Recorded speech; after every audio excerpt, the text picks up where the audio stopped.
right, welcome back to From Aid Arbitration. Let me start this off by thanking Mr. John Poskin for the episode last week. Did a great job. Sorry that I had to rubber band him to my microphone, but I'm going to get that fixed. Mr. Cole Billups is going to give me something to download that should take care of that issue. I'm just terrible at that kind of stuff, man. It's embarrassing, but I'm just terrible, and I'll admit it. So, but thank you, John. I appreciate you, my man. You did a really good job. Got a lot of positive comments about it. A lot of people asking about it. So, a great job. Got a lot to talk about today. A lot to go over. Going to do some discipline again. Do some medical documentation requests. I'm going to do the load truck feature. So a lot of stuff. I'm going to do a lot of reading, but I think it should help. Jeremy is out of town for a while, so he will not have all this stuff downloaded until later this week. There'll be a lot of templates for you.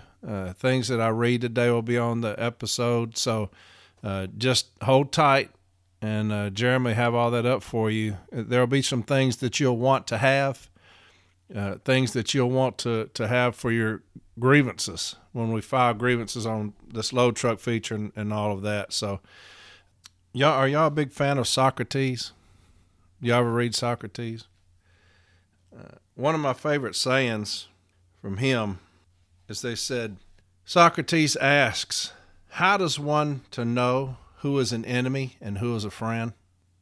The enemy of my enemy is my friend. And the friend of my enemy is my enemy. That's one of my favorite sayings. I'll read it again. Socrates asks, how does one to know who is an enemy and who is a friend?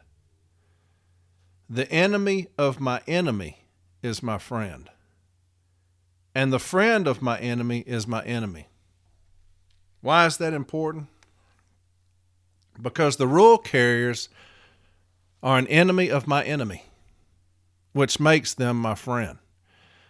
I have a lot of rule carriers listening to this podcast, a lot. And we talk a lot of conversation with rule carriers. Both my parents are retired rule carriers, so I have a fondness for them. I've seen them attacked a lot lately because of them and how these scanners have devastated the rule carrier craft. They have devastated the rural carrier craft. You've got people that have lost upwards of $15,000 based off of these scanners, the route adjustments based off of these scanners. I am not one of those. I will never attack a friend. And the rural carriers to me are our friends because they are an enemy of my enemy. And who is my enemy? Management. Management is my enemy. And so, rural carriers, I sympathize with you. And I hate that that's happened. We have one person to blame and one person only, our union. That's who you blame.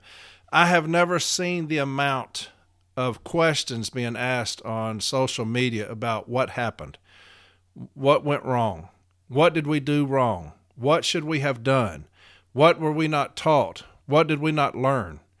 I'll give you an example. I just pulled this up just a second ago.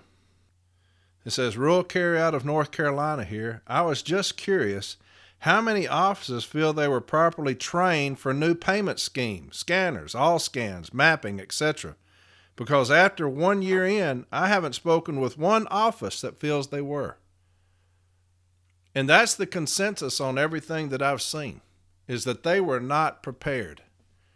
Do you know whose fault that is when you're not prepared? It's not management's. It's your union's fault. I don't know if y'all remembered, but when these memos came out, 1982, 83, 84, about our route adjustments, the TRAP and all that, I blasted my union. Blasted them, because we were not prepared at all. Matter of fact, I took about 8 or 9 episodes just on the new TRAP process, because I'm going to try to educate as much as I can. I know what's coming. I know what's fixing to happen because I know management. I know them like the back of my hand. And so when these new memos came out, I'm reading these memos and I'm thinking, the city letter carrier craft is not ready. They're not prepared for this. And I know that y'all remember when I was talking about expect complete mayhem? Expect that. That's what just happened to the rural carrier craft. Complete mayhem. And that's what they're trying to do now with the city carrier craft, with all these things. And I'll talk about some of them in a second. But that's the reason I stopped everything I was doing. And for about 8 or 9 episodes, I had JB coming in here talking about PET, talking about 3996s. We were talking about protecting our routes. We were talking about the only standard we have is 18 and 8. We were talking about no office standard, how management cannot expect a certain time on the street, how we have no office standard in the PM when people are saying they told us 5 minutes, 10 minutes, 3 minutes, how none of that is legitimate. We spent a great deal of time trying to get the city letter carrier craft prepared for what's coming on this podcast. And I know that I took a lot of flack for that, and I don't care. I know that there are people that don't like my podcast. I don't care. I told y'all at the very beginning, you cannot hurt my feelings because I have none. I don't. I'm a city letter carrier trying to protect city letter carriers. I don't care if anybody likes that. If anybody's with me, I don't. I'm going to continue to try to protect city letter carriers on this podcast. And that's what I was doing when these memos came out. I was saying, hey, city letter carriers, listen to me. Our union has let us down. They have failed us in all of this. These memos came out. We don't know what in the hell's going on. We don't know what is in them. I was talking with people. Remember, I would talk to people and they're like, just read the memo. That doesn't help me. Talk to me about what's going on here. So I just read the damn memos on the podcast, trying to get us ready. Why? Because our union had failed us there initially. Rural carriers, your union has failed you here. You cannot have that many people on social media saying, what happened? Why? We weren't educated. We didn't know. We weren't ready. So I sympathize with you. Y'all need to ask long, hard questions to your union about what happened. I think that they put a kind of a hiatus on the implementation of a lot of these things, and I hope that it doesn't go through because they got devastated, right? But I'm with you, rural carriers. I'm with you. I wish I could help you. I can't, but, I wish I could, But anyway, that saying was always one of my favorites. The enemy of my enemy is my friend, and the rural carriers are my friend because they're an enemy of my enemy. Unfortunately, the friend of my enemy is my enemy. Sometimes is us. I've got a lot of messages this week about business agents that have basically are in bed with management. A lot of messages about one individual business agent. I've gotten about 4 different messages from 4 different people in 4 different areas of the same region talking about their business agent has instructed the B team, do not pursue a cease and desist any longer because it will bankrupt the postal service. And if anybody doubts that, if anybody doubts what I'm saying, I've taken screenshots of them. And I'll send them to you if anybody doubts what I'm saying. We've got a business agent telling the B team to not pursue a cease and desist because it will bankrupt the postal service. Can you imagine that? From 4 different people in 4 different areas of the region. It's not the same person. How is it possible that a business agent is telling the B team don't pursue a cease and desist? It'll bankrupt the postal service. That sounds like labor. I deal with that in arbitration. Labor is the one who says that in arbitration to an arbitrator, that the union is trying to bankrupt the postal service with these cease and desist. The labor in my district had that exact same argument in one of the biggest wins I've ever had. They're like, the union, all they want is money. All they want, all this, escalated remedy, cease and desist. All they're trying to do is bankrupt the postal service. Hell, I've got a business agent telling the B team to no longer pursue a cease and desist. The friend of my enemy is my enemy. Right? The friend of my enemy is my enemy. When you are in the union and you sound like labor, you are the friend of my enemy. So therefore, you are my enemy. So that business agent is an enemy to me. Why? Because he is a friend to my enemy. That's why. All I care about is city letter carriers. So if you are doing anything to harm them, like I used to always say, friend or foe, I'm against you. So that business agent, I'm against you, sir, for telling your B team to no longer pursue a cease and desist. You're part of the problem. How you got your position, I do not know. I have no idea. Surely you weren't elected. Surely you weren't elected if you're doing some shit like that.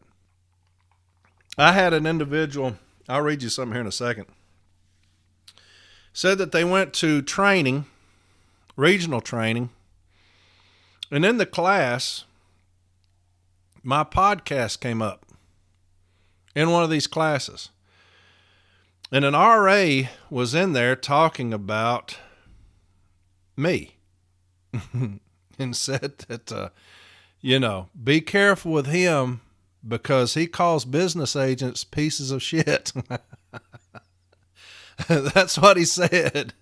Yeah, in the class. They said that they were like talking about the podcast, all the things that I was doing, and the RA says, hey, be careful with that Corey guy because he calls business agents pieces of shit.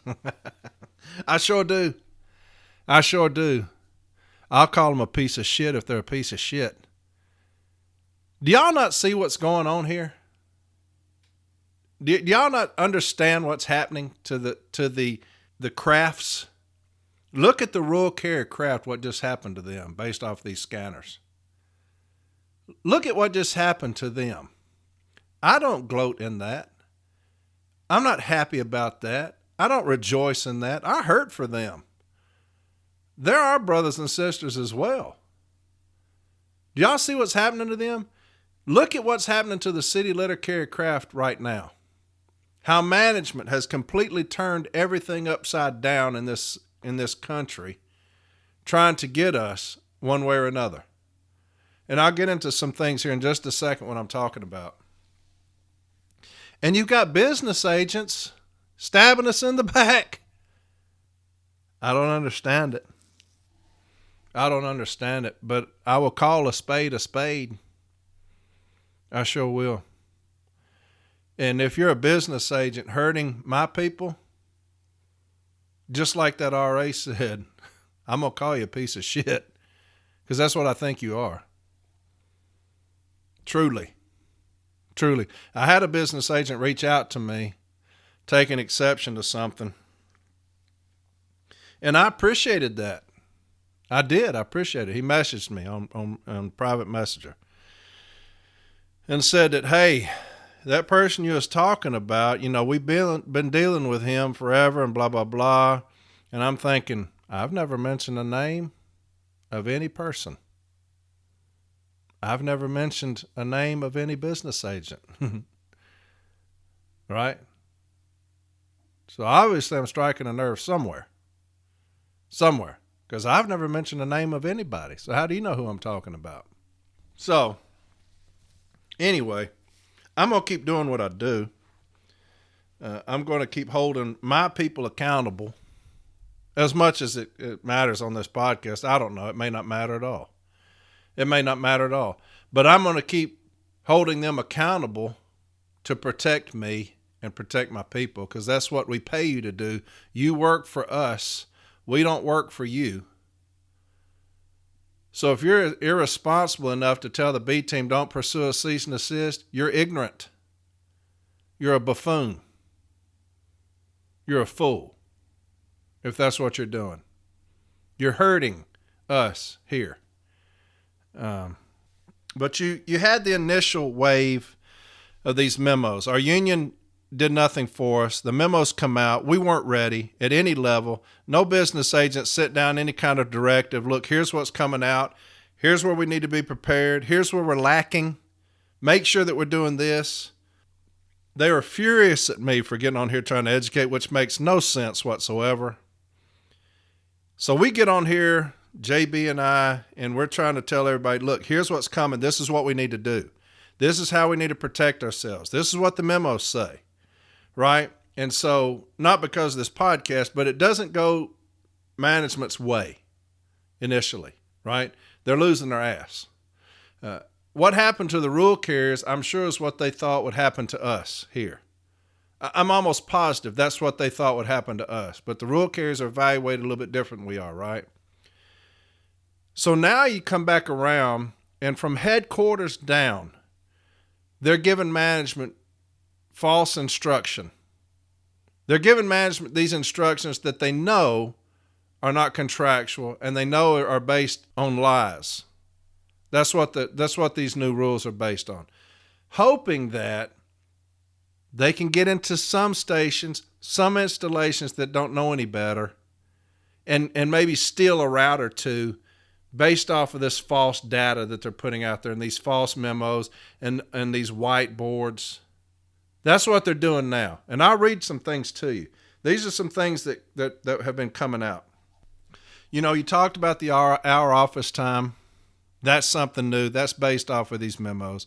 You talk about this 22-minute load time is rampant right now. You've not heard anything from any business agents giving any directive to anybody, any branch president saying, hey, look here, management is doing this. It's a bunch of shit. You got this red line policies are coming out, and I'll tell you something really funny about the red line policy here in a second. But you have these 5-minute PM office times coming back rampant right now. You've got stationary events rampant right now. And what are we hearing from anybody up above about that? Anything? I've not heard anything. You know how I keep saying that they have abandoned us on this workroom floor? That's what I'm talking about. That's what I'm talking about. But I will continue to educate here for whoever's listening. I'm going to continue to educate here. People say, you know, why do you grieve everything? We grieve everything in this installation. Anything that comes out, we grieve it. Anything that management does, we grieve it. We don't let anything slide. Nothing slides here in this installation. JB grieves every single directive. Anything management does, JB grieves it. Make sure that the city is grieving it. Was following a thread on these load truck features where management nationwide is telling people to do the load truck feature. And this person says, why bother? Well, just do it. Just do what they say. They are conditioning us with every single thing that they do, trying to get over on us. They're conditioning us to become like the rule carriers. They're conditioning us with every single thing that they try to implement and see what they can get away with. So why? Fuck management. That's why. Fuck management. That's why. That's why I grieve every single thing that they do, because fuck them. And there's some chatter going around about my language on this podcast. I get that. Nobody wants to hear all that shit, me cussing all the fucking time. And I get it. But I cuss. I say fuck a lot. I shouldn't, but fuck it. You know? I hate seeing what's going on with the city letter carrier craft right now. I hate this shit. It pisses me off.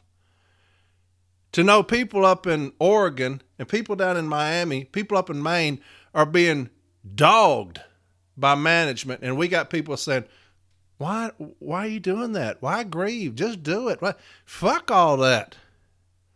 When I tell the shop steward to rise the fuck up, that's what I mean.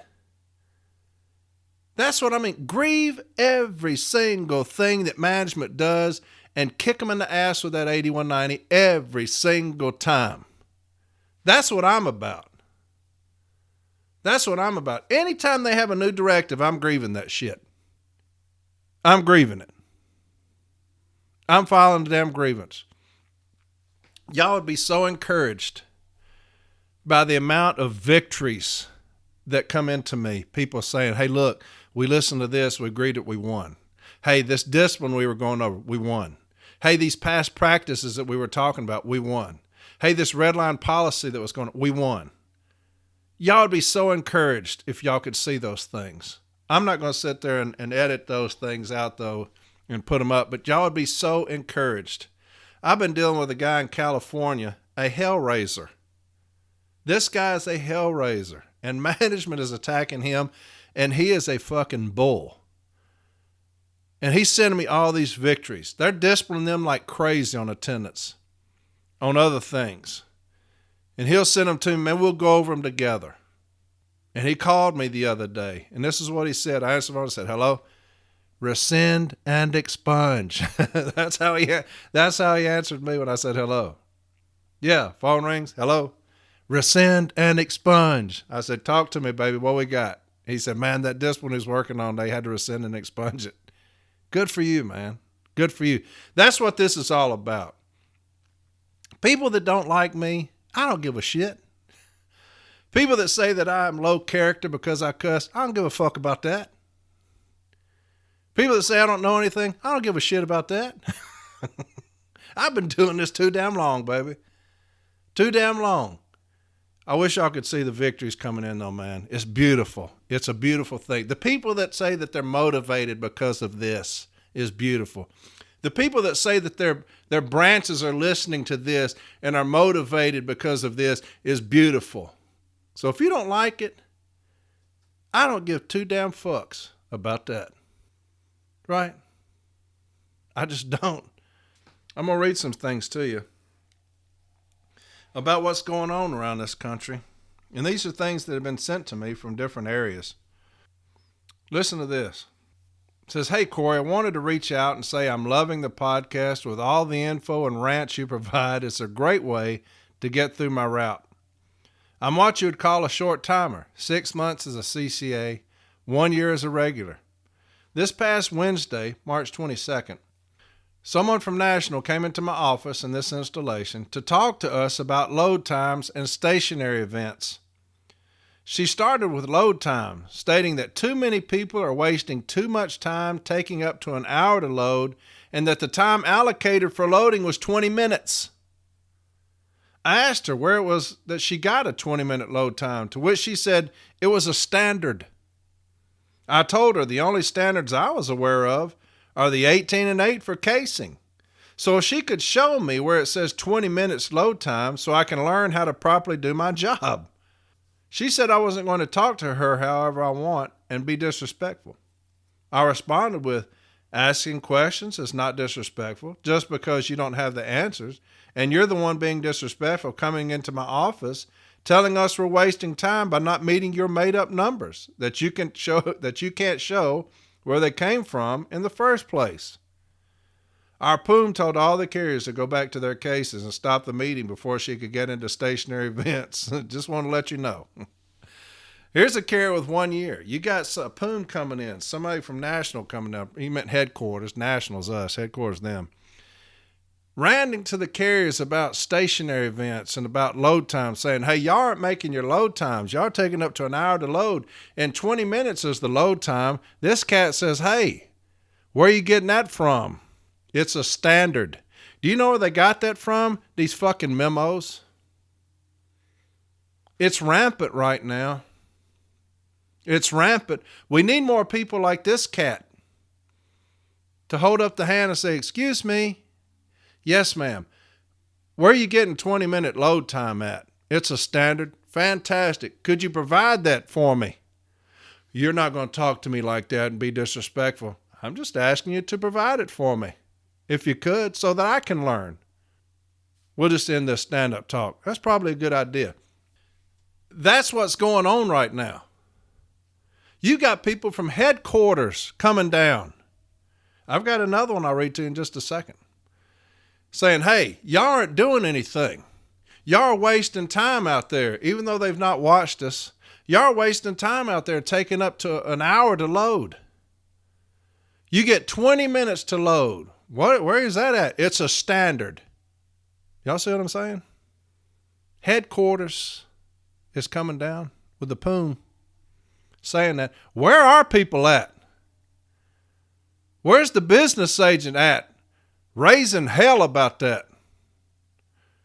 Too busy worried about cease and desist at the B team selling us out. That's where they're at. If I'm a business agent, I'm going to the district manager's office the next day and saying, who in the fuck was that going out on my workroom floor telling my carriers they got 20 minutes to load as a standard? Who in the fuck was that? We need to talk to them at the national level. We need to talk to somebody at the national level about headquarters coming down, giving us misinformation. Where is this at?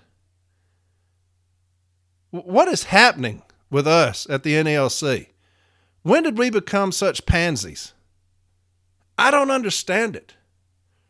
I've got business agent more worried about cease and desist at the B team. You know what that's about? Money. That's about money. It's not about bankrupting the USPS. It's about bankrupting the NLC because you're too fucking worried about going to arbitration on this stuff. You're so busy worried about saving a penny that you're selling us out. Here's another one. This is what a guy sent me the other day. We've seen an uptick in this shit over the past few months. I like how he started that out. We've seen an uptick in this shit over the past few months and attempted to deal with it locally by giving proper instruction on delivery procedures on accountable items found in DPS, residual, or flat tubs. Apparently, headquarters has found out that we're onto them and has now issued an official edict. The pathetic baby seals and local management are backtracking and putting this bullshit instruction out there, even though they know it's incorrect and contrary to instructions that they themselves have already given. We need to get this out there and get the MBAs to apply pressure upstairs to put a stop to this ignorant shit. The clerks are livid, the carriers are livid, the postal service has lost their fucking minds. Come on, baby, talk to me. Just a couple of weeks ago, a woman named this, who calls herself a headquarters operations specialist. Now, this is different from the other one I just read to you, okay? So they're going everywhere. Who calls herself a headquarters operations specialist, entered 2 installations in this installation, unannounced, and proceeded to conduct a stand-up talk on both workroom floors with carriers. Didn't even make contact with the installation head before doing it. Reports are, and this comes from labor and management sources, including one IMPU, that this dumbass proceeded to berate the carriers for poor performance, specifically related to their load times. Now remember, this is a completely different state. She accused them of smoking and drinking coffee, talking, and wasting time, and that her reports show that they are not compliant with the proper load times. Her reports. That's what it says. Her reports show that they are not compliant with the quote-unquote proper load times. You know this bullshit is coming from that stupid fucking poorly written MOU. Brian needs to grow some balls and put an end to this shit, or at the very least address the membership and admit that he got hoodwinked and blamed Tolino for being disingenuous. But I digress. In one particular office, the carrier simply stood by and took it. That's our problem. My sources tell me that in the other office, the carriers pushed back. An argument ensued and things got a bit chaotic. The point is we have to get this information out there so that our people can apply the necessary pressure on the MBAs to light a fire under headquarters. I'm sick of this bullshit. The service would not be so blatant to put out these directives in writing if they didn't think they would get their asses handed to them by the president of the NELC, and it all goes back to the TIRAC. Ran over. Feel free to share this info with anyone that might find it useful or informational. I just did, brother. I just did. That's where we're at. The headquarters is sending people out to different stations, different branches, different offices, lying to us. That's how desperate they've become. Headquarters is sending people out. What are we doing? Where are we at? Anybody know? I see pictures all the time of some good training, some good people joining the union and everything. Where are the MBAs at dealing with this shit? All this misinformation. Y'all heard about the whiteboards they're putting out with all that misinformation? Let me read one to you. Here's a guy that sent this to me. He says, they're on a roll here. Time for yet another grievance. Projecting our leave times and not accounting for the fixed office time. They're putting on their cases these whiteboards and their leave times. The reporting time is 8. The leave time, 8:30. Here's another one. Reporting time 8, leave time 8:33. Leave time 8:34. Do you see what they're doing? They're conditioning us. I've got 33 minutes of fixed office time. How is it humanly possible to be gone at 8:33? You have given me no time. What are we doing about that? They said they're grieving it. Good.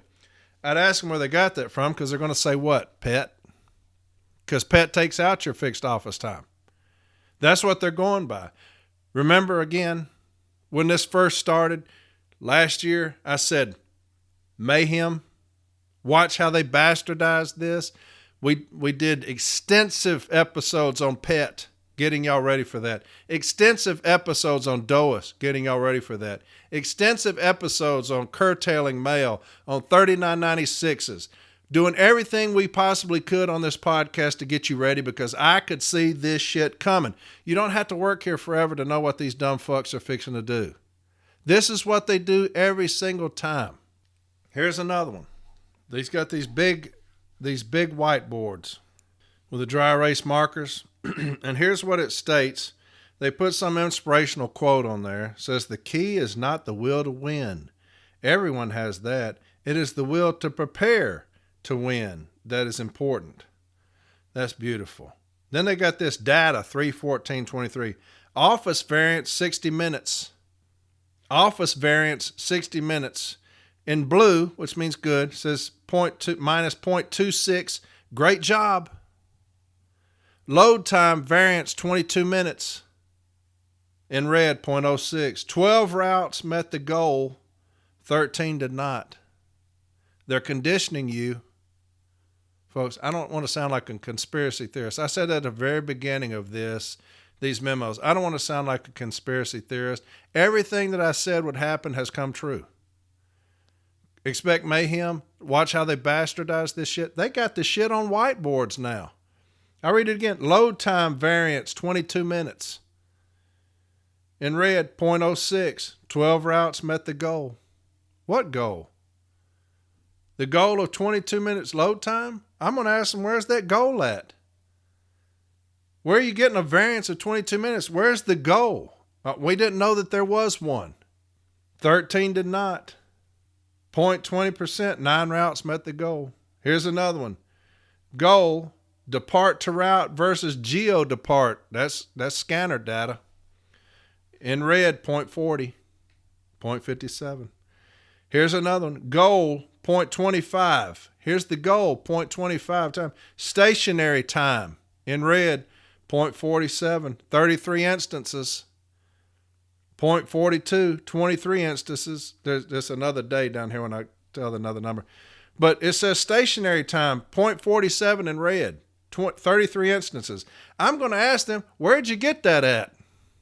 When you say stationary time, 0.47, 33 instances. 33 instances of what? Stationary time. Oh, okay. Where'd you get that at? The scanner data. So you're watching carriers based off of that scanner data. I don't need discipline.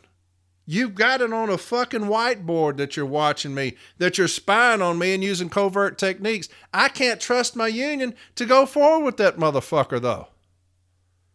When I say grieve everything, that's what I'm talking about. They write some stupid shit like that on the board, I'm grieving it. I'm grieving. They're going to have to just take this whiteboard and throw it out in the dumpster. Anything they write on it, I'm grieving that shit. But I can't trust my union to go forward with it. They're telling you that they're spying on you and using covert techniques when it says on a damn whiteboard in the middle of the floor, stationary time, 0.47 in red, 33 instances. I'm grieving that. The M39 says you cannot do that. You can't spy on me. You done wrote it up there. I don't need any documentation. I've got a picture of it right here. They're conditioning us, NALC, on this workroom floor. They're conditioning us. And what are y'all doing about it? Not a fucking thing. Nothing. That's what just happened to the rule carriers. They were clueless about what was going on with them. Their union completely failed them. Y'all are doing the same damn things to us by letting us be conditioned on this workroom floor with this bullshit. Here's another one. Another whiteboard sent to me from somebody else. Another inspirational quote on the top. Continuous improvement is better than delayed perfection. Mark Twain. That's pretty. Office variance to 60 minutes. It's in blue, 0.04. So that was good of us. We beat that office variance 60 minutes, 0.04. Goal, 22 minutes. Load variance, 22 minutes. This is a completely different installation here. Goal, 22 minutes. I'm going to ask them, where can I find that goal at? 0.12. 16 routes met the goal. Smiley face, awesome. They're conditioning y'all with kindness now.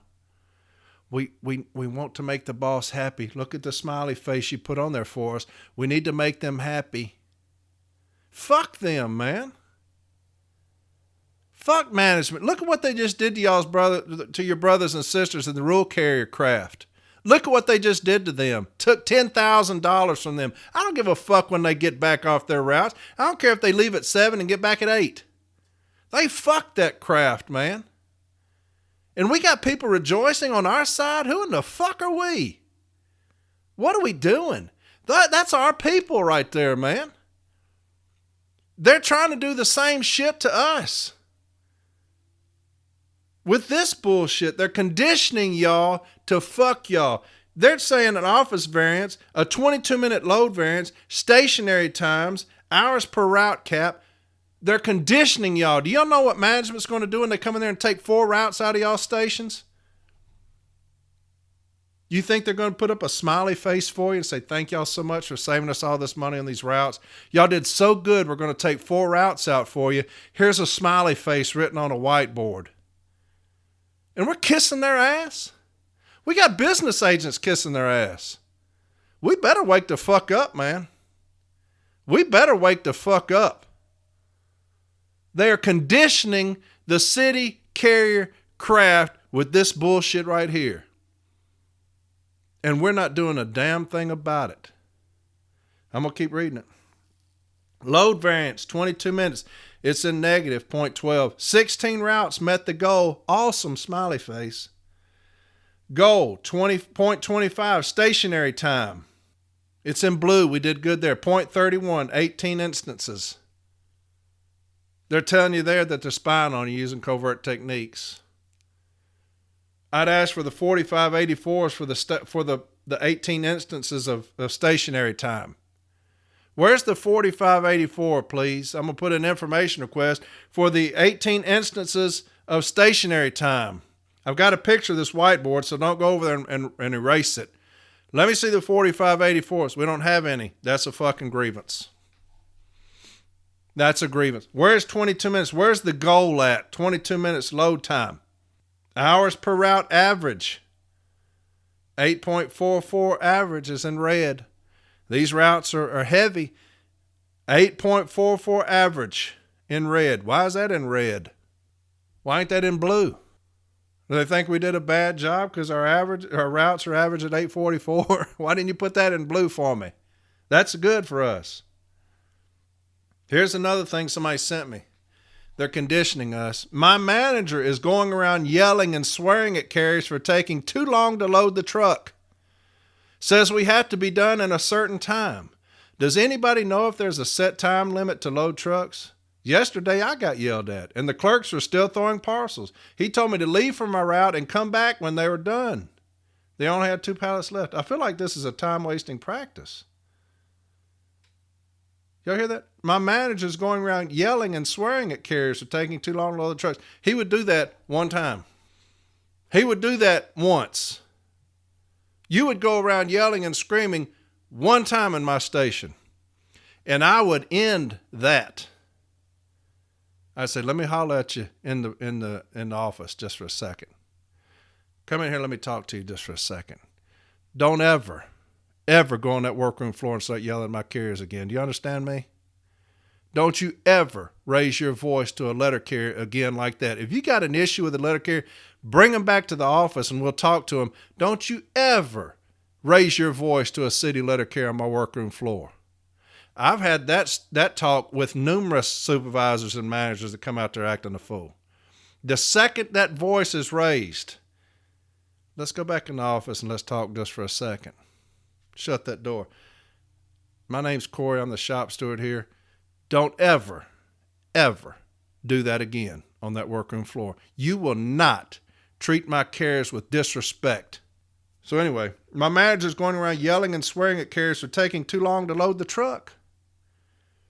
Says we have to be done in a certain time. Where's he getting that at? Huh? They're conditioning us. Now they're yelling at us because of this fabricated load time, which should have never, ever been put on a fucking memo. I will say that until I die. They should have never, ever put times on a fucking memo and handed that out. You had to know. That came from somebody that signed that for us that was not on the workroom floor for any period of time. You cannot have worked on the workroom floor for any period of time and thought that that was a good idea to put times on a fucking memo. That's somebody who skyrocketed to the top and doesn't understand the workroom floor. Foolish. Here's something else I was telling you about earlier. I was just informed that our business agent has instructed the Step B to no longer request a cease and desist as a grievance remedy for fear that it will bankrupt the USPS. Our contract is now toothless. We all need to establish as many cease and desist as possible on the local level before management gets wind, although I suspect they already have. How do you think that helps morale? How do you think that helps morale of those shop stewards that are busting their ass on the workroom floor to get cease and desist after cease and desist so that management will stop, and we've got a knucklehead at the NBA saying don't request a cease and desist? What do you think that does to the morale of a branch president who's been fighting their ass off, a Formal A shop steward who's been fighting their ass off to get management to stop? It's not our responsibility to save the Postal Service. It's management's responsibility to manage and maintain the efficiency of the operations entrusted to it, right? Under Article 3, you're being management when you do that. You know what a cease and desist is supposed to do? It's supposed to get management to stop doing whatever they were doing. That's what cease means. When you say cease, it says stop. Do you know how much money would be spent if management stopped doing what they were doing? Zero. None. I say that all the time in arbitration. Management talks about undue enrichment. The union is just trying to profit, status quo ante, and I say, do this. How about this idea? It's novel. Stop doing what you're doing. That's a novel idea. Arbitrator Roberts, I told him, Arbitrator Roberts, I promise you this on my name. I promise you this. If management stops doing what they were told to do, if they stop, I will not request another cent. I will not request another penny if they stop doing what they were told to stop doing. I promise you that. You will never see me again in arbitration. When they were told to stop, they should have stopped. When they did not stop, I have to do something to make them stop. And what is that? Put money in my people's pocket. That's what I have to do. So to the business agent saying that, you're a fool for saying that, and you don't understand your position. You don't understand what you're there for. It's not your obligation to save the Postal Service. It's your obligation to save the city letter carrier. And if you cannot do that, if that is above you, get the fuck out of that office and go do something else like going to labor and be an advocate for them. And hopefully one day we will meet up in arbitration and I will show you what it's about. You're sorry as hell for doing that. You sound like labor. We're under attack by some sorry son of a bitches. All this stuff I'm reading you is real. Headquarters is raining down on the city letter carrier craft MBAs. Step the fuck up and protect your people. Y'all should be fucking Tasmanian devils right now, just ravaging shit. What are you doing? Why are you there? To collect money? You're fucking pitiful. Here's another one sent to me by email. I got a question, brother. I have another issue. They're installing TVs in my stations on the ceiling in the middle of the workroom floor, and it's going to show a scorecard. This is the only information I'm getting from management regarding this. A scorecard of how well the carriers are doing. They're installing TVs now. That's how bold they've gotten. They're installing TVs now with scorecards about the carriers, what they're doing. Here's another thing complained about at NBA. We had a carrier call and complain who asked to remain anonymous. It was dealing with the route adjustment process in a local branch. The stewards aren't doing anything. So they contacted the business agent and asked to remain anonymous. The business agent named there immediately called the president and told him who called. Now that carrier is ruined from trusting the NBA. After I told him he could call anonymously, the carrier was complaining about management telling carriers they had to answer phones on the street backed by President so-and-so. What about that one? A carrier calls the business agent complaining about the local branch and management, saying, please, I want to remain anonymous. The business agent calls the president and tells him who just called. What part of y'all work for us don't y'all understand? What part of y'all work for us don't y'all understand? Here's another one. And this is all about conditioning. Anybody on here have or know of any grievances won concerning PM office time? My office has been told multiple different things the last couple of weeks about our PM office time. Now management wants it to be 10 minutes or less, even though what do still takes longer than 10 minutes. I'm sure that's a typo. Here's somebody says, we were told no more than 5 minutes. My last office was 3 minutes. I just take as long as it takes until they show me something. In Virginia Beach, once you clock back in the office, you only have 5 minutes. That's what it says. In Virginia Beach, once you clock back into the office, you only have 5 minutes. This one said they told carriers in my office that they had 30-minute window from the time they load to the time they get to their first stop. That's what they're saying on the workroom floor. They told carriers in my office that they had 30-minute window from the time they load to the time they get to their first stop. I told them, please show me that memo that supports this, and they're having a hard time finding it because it doesn't exist. Let me tell you something, folks. The only standard we have is 18 and 8. Casing standard. That is the only standard that we have, is the casing standard. We don't have a load standard. We don't have a street standard.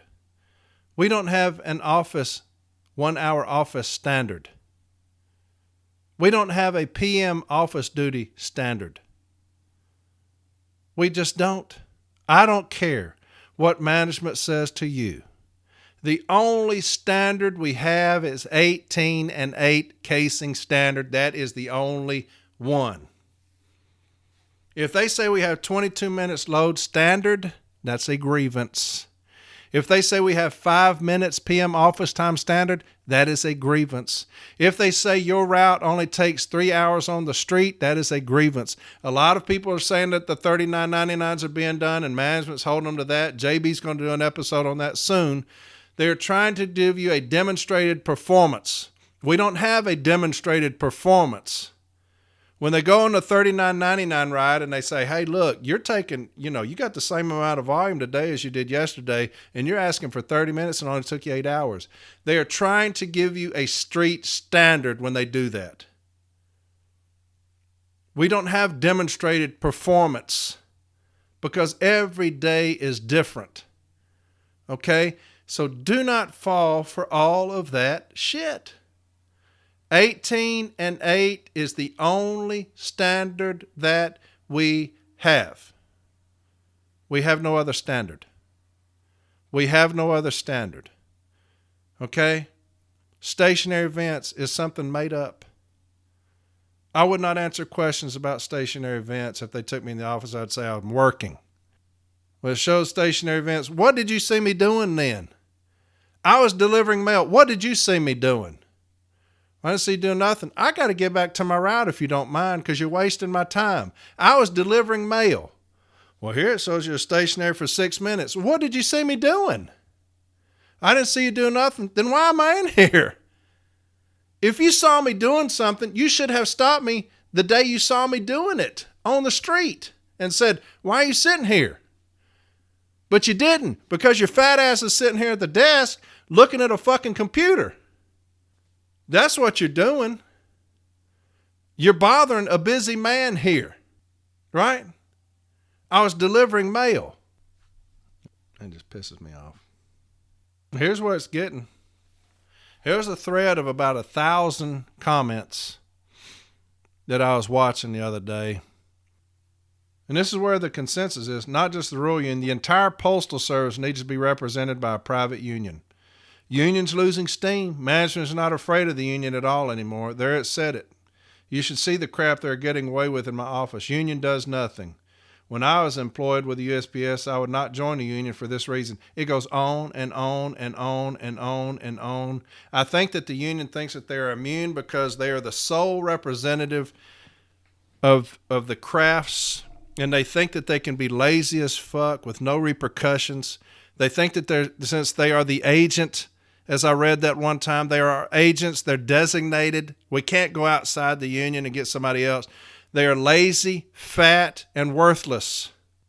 And they're mad at me for getting on here trying to educate, doing their job. Piss off. Piss off.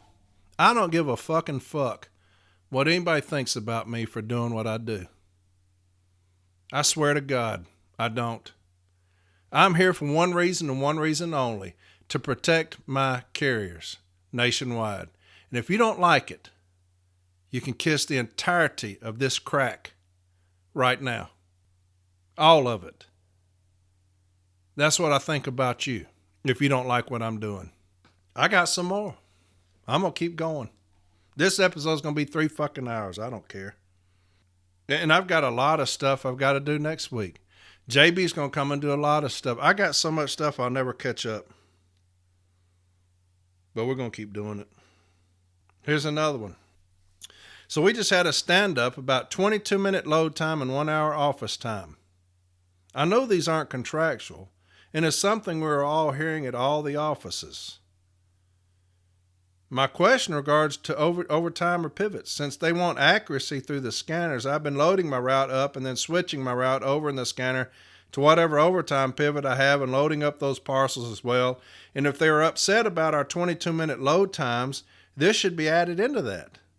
I know a lot of people just put their pivot in and take off. I used to as well, but that's leaving a lot of time unchecked for manager to screw us over. You're entertaining the 22-minute load time. You're entertaining it. Don't try to figure a way around it. Don't acknowledge it. They can't do anything to you for going over it. If I'm working when I'm loading, there's not shit they can do to me. Nothing. And I can talk all I want to talk out there. I'll listen to music and dance while I'm loading a vehicle, as long as I'm working. We're entertaining the 22-minute load time. It's not contractual, sir. You're right. It's not contractual. It is rampant right now based off of these dumbass memos putting that stupid ass shit on there. Here's another one. I just talked about it.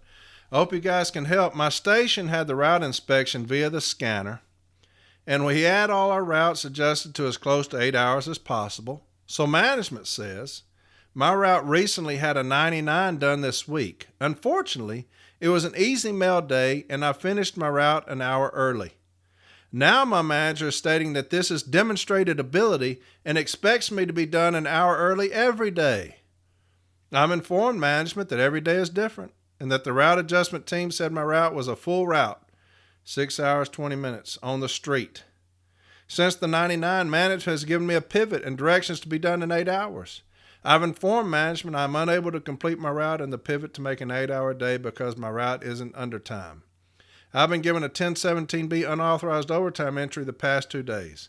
How do I go about grieving this? I can't submit a 3996 because I'm not asking for overtime on my route. I complete my route in 8 hours. Anything management gives me puts me into overtime. That's the reason you put in a 3996.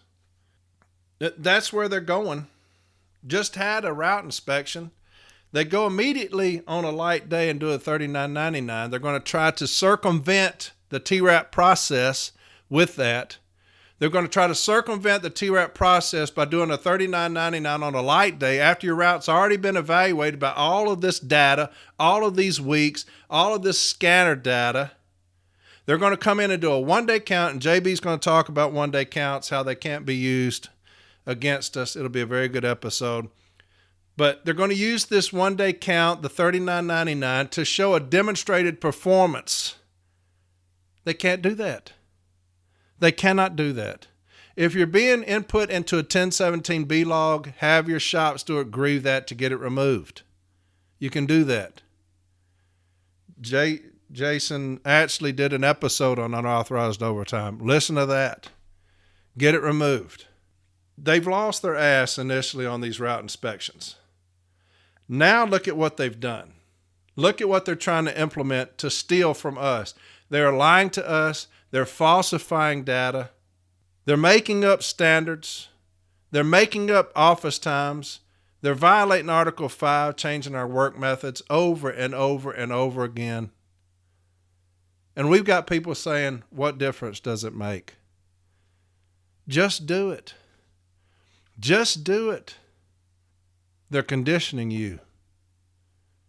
When we say just do it, they've conditioned us to accept this. Never, ever accept this. You fight it all the time. Grieve it. Grieve it. Anything they do, we grieve in this installation. They don't get away with anything. If a whiteboard went up, it would be removed the next day. Grieve it. Installations, branches, stations, grieve it. Everything, grieve it. If you lose it, who cares? They're already doing it. What's the risk of grieving it? We may lose it. They're already doing it. Who gives a fuck if we lose? Well, they can do that. I'm going to grieve it. Why? Because I may win it. Stop them doing it. We got to quit being cowards. We've got to quit being cowards, man. We are so worried about saving money from the national level. We're so worried about saving money. We have neutered ourselves in front of management. That's what we've done. Here's another one. I just listened to the last podcast. I want to thank you for calling out these MBAs. I just, what you call, graduated our regional arbitration class.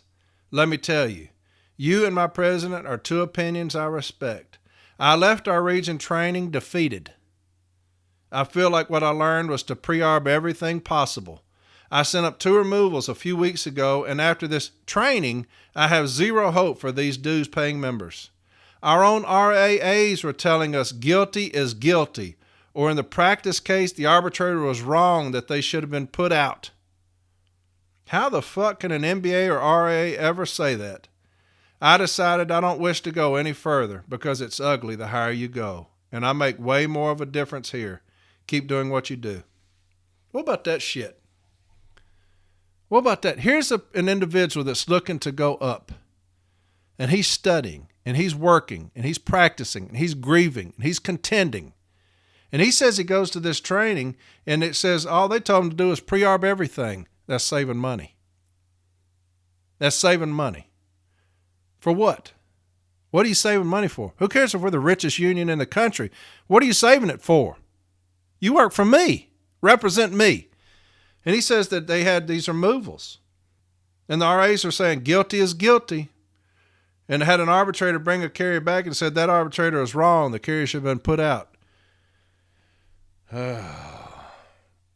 Okay. Guilty is guilty. Look,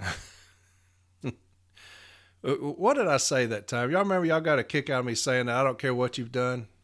If you're throwing all your mail over a bridge with a crack pipe in your mouth, 8 pounds of weed in the back of your vehicle with your wheels not curbed, your engine running, I don't care. I'm fighting for you. You know why? That's what I volunteered to do when I became a shop steward. That's what I told myself I was going to do, was fight for you. We do stupid things sometimes.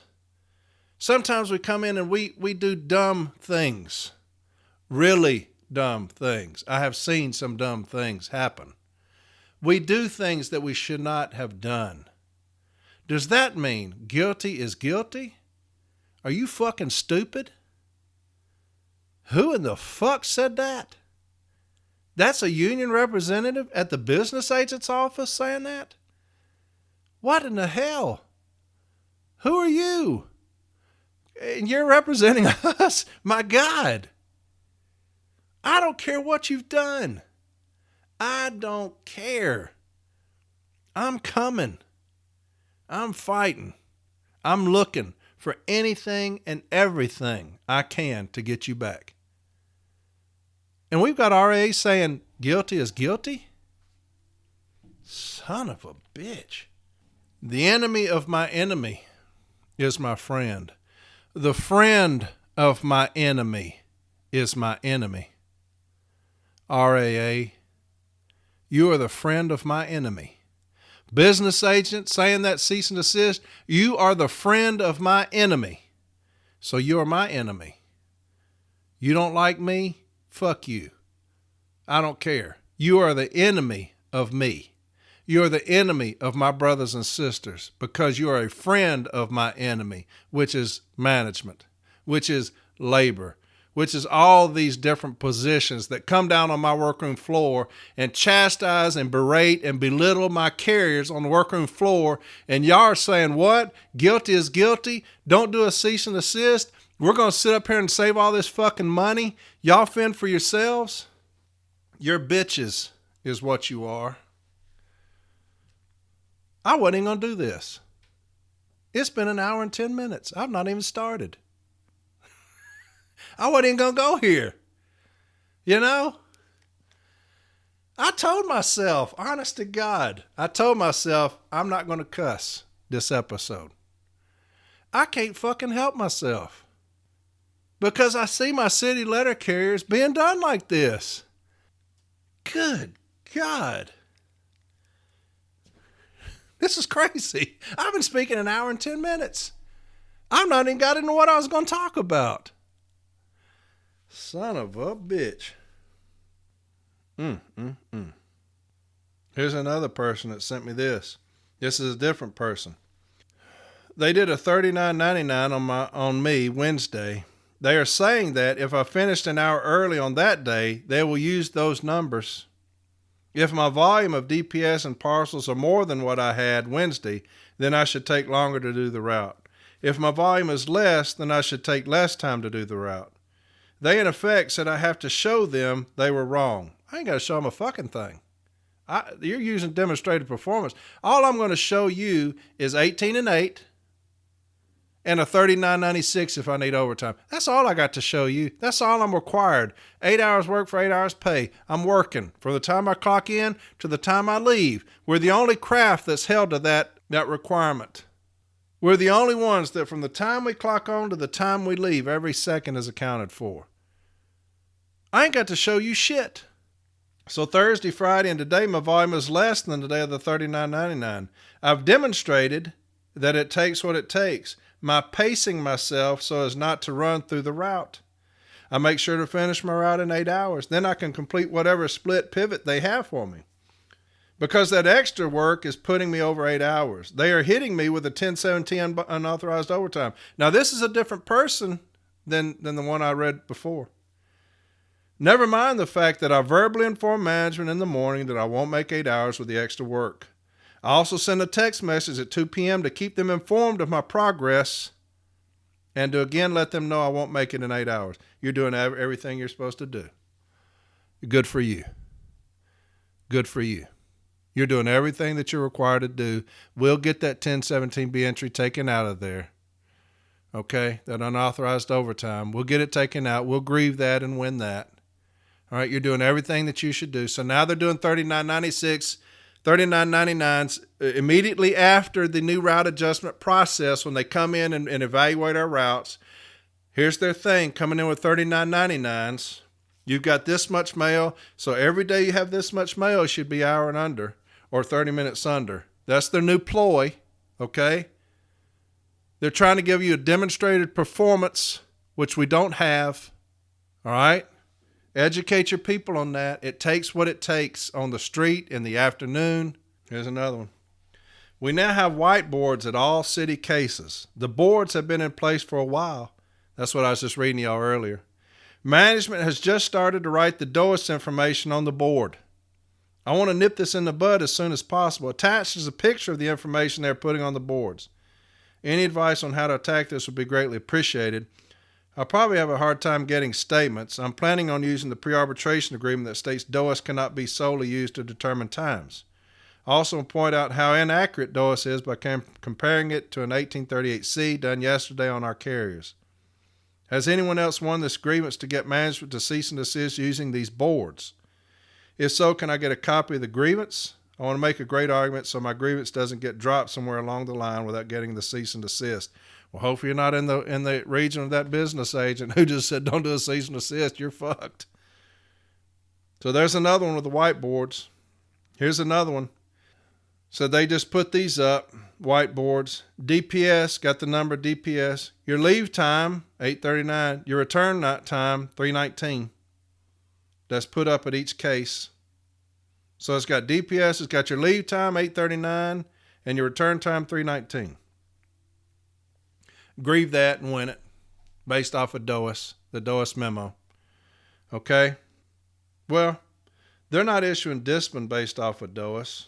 So, that's what I always hear business agents saying. They're not issuing discipline based off of the DOIS projections. So really, who cares?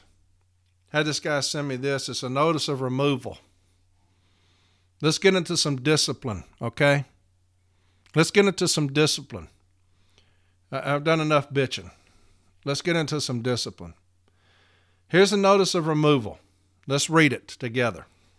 You're hereby notified that you'll be removed from the Postal Service effective April 28, 2023. However, in accordance with the national agreement, this removal action will be deferred until after the Step B decision has been rendered or 14 days after the appeal is received at Step B, whichever comes first. The reasons for this removal actions is unacceptable conduct. Okay, let's see what happened here that was unacceptable. As a postal employee, you hold a position of responsibility, high standards, and trust. I appreciate that. You're a member of a faithful and dedicated group that performs important functions in the United States Postal Service.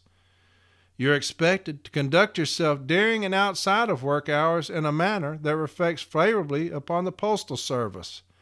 Postal employees are required to be honest, reliable, trustworthy, courteous, and of good character and reputation. Employees are expected to maintain harmonious working relationships and to not do anything that would contribute to an unpleasant working environment.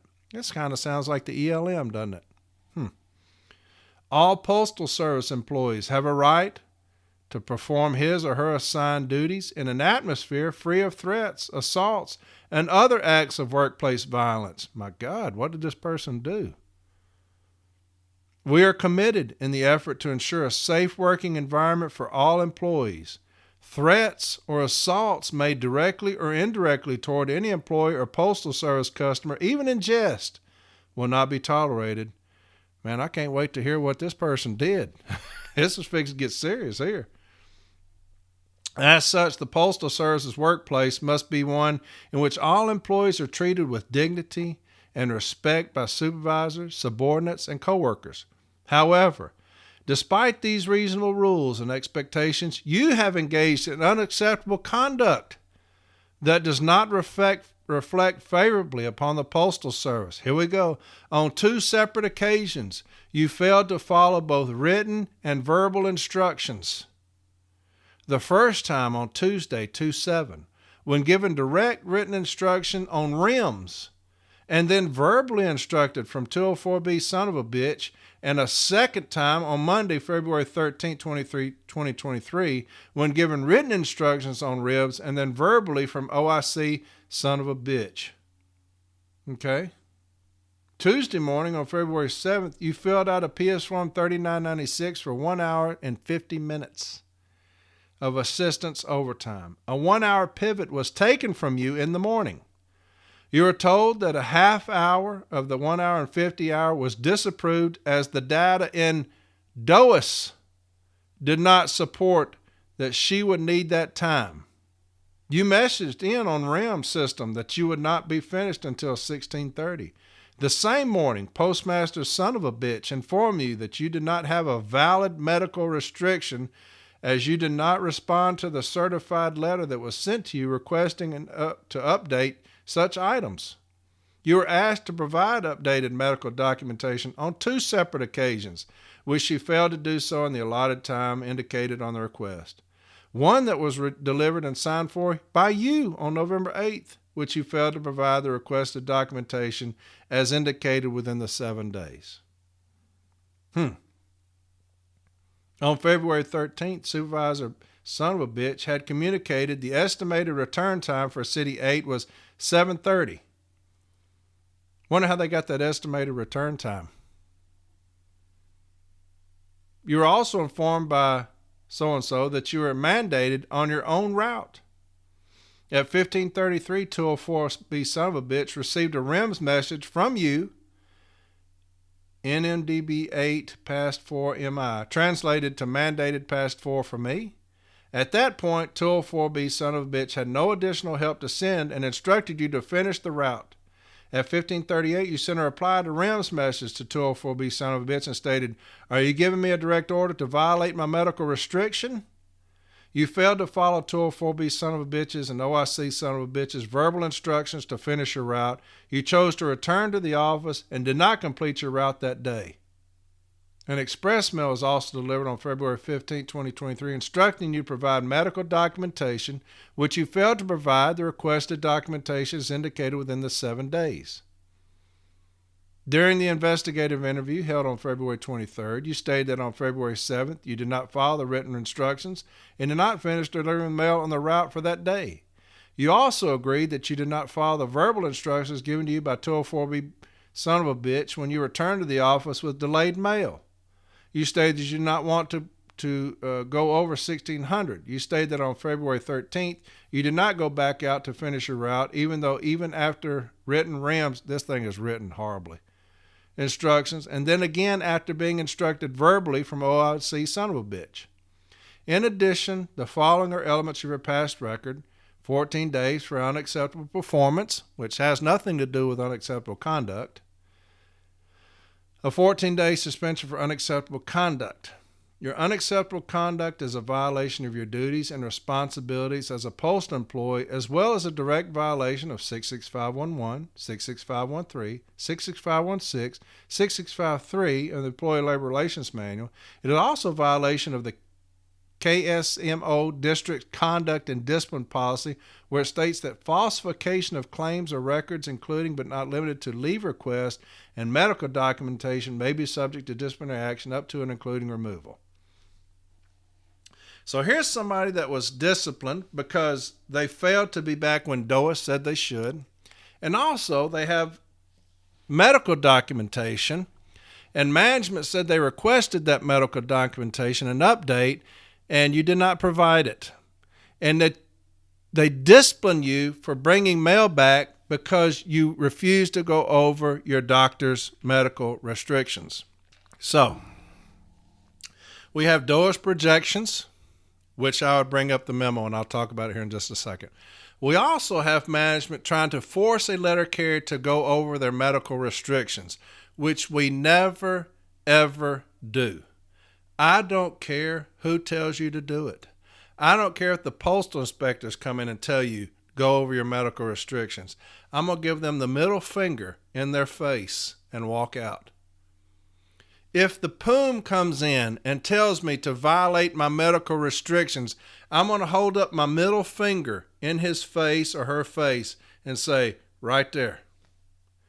If somebody from headquarters comes down and tells me to violate my medical restrictions, I'm going to hold up both hands, uplift both middle fingers to them and say, right there. You know why?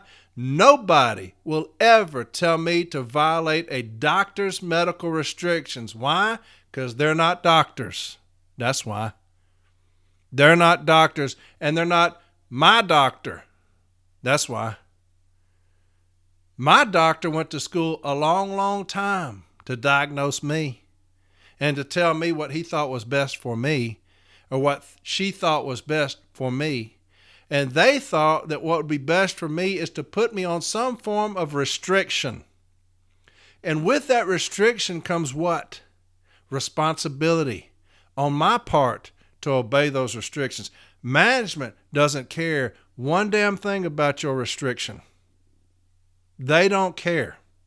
But they will when you file a grievance on them fucking with you about your restrictions. Okay? So when I filed this grievance under Article 16 and Section 115 of the M39 Handbook, I'm also going to have a separate issue under Article 14, right?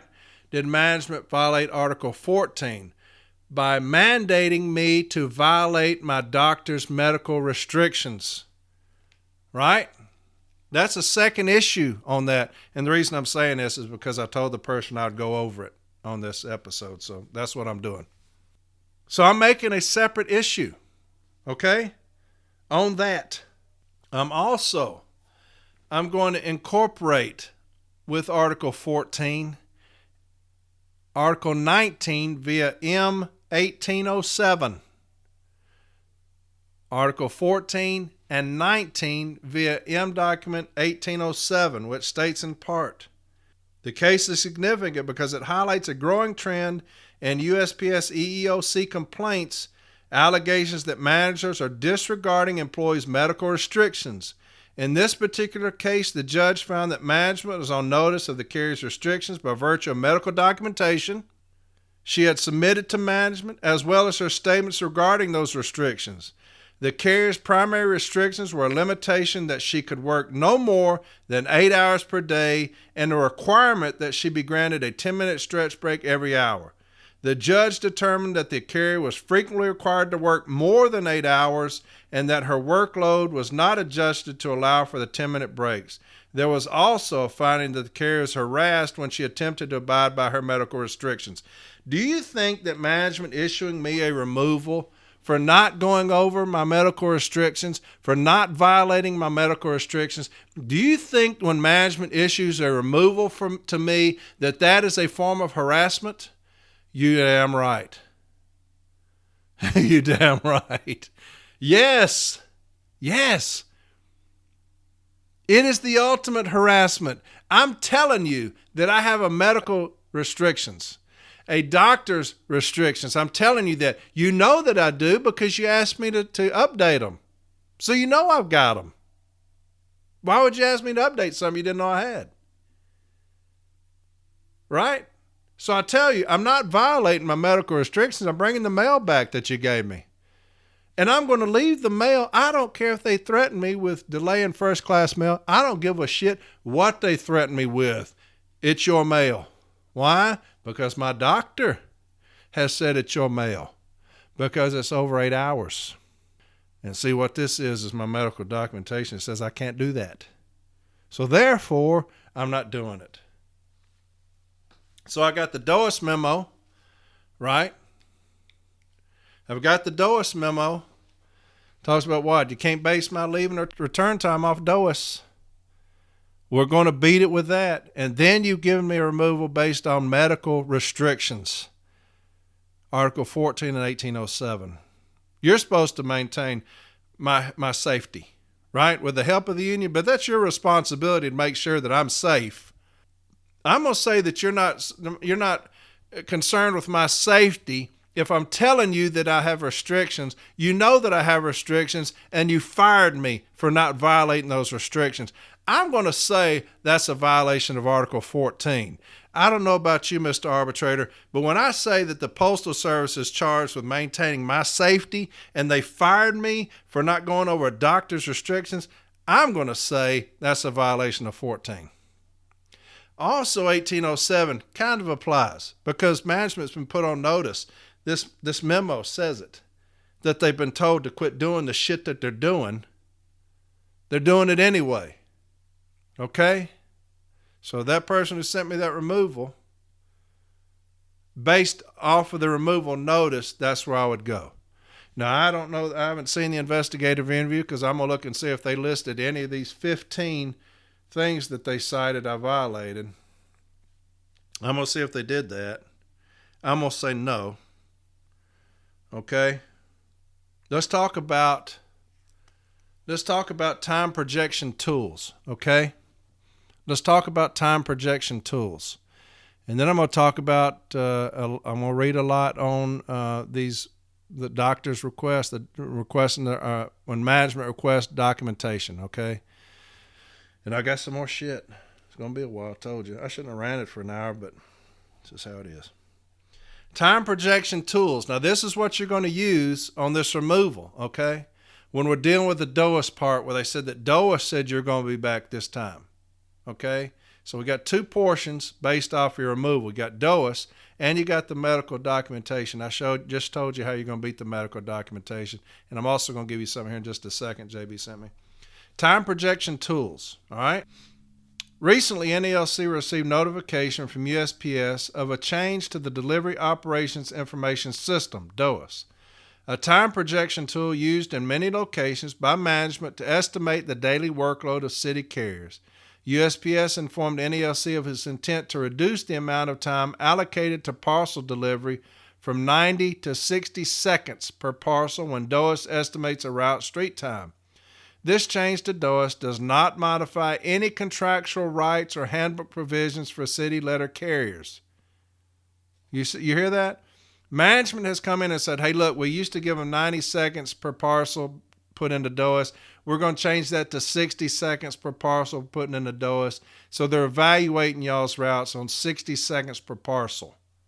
Was 90 seconds, but no justification. We're just going to reduce that 30 seconds to 60 seconds, okay? That's the reason we don't consider DOAS. It's because it's some fictional made-up bullshit that they use. Over the years, the Postal Service has developed various tools to estimate the daily workload of letter carriers. Misuse of these tools by frontline supervisors has been the subject of multiple grievances that have risen to the national level.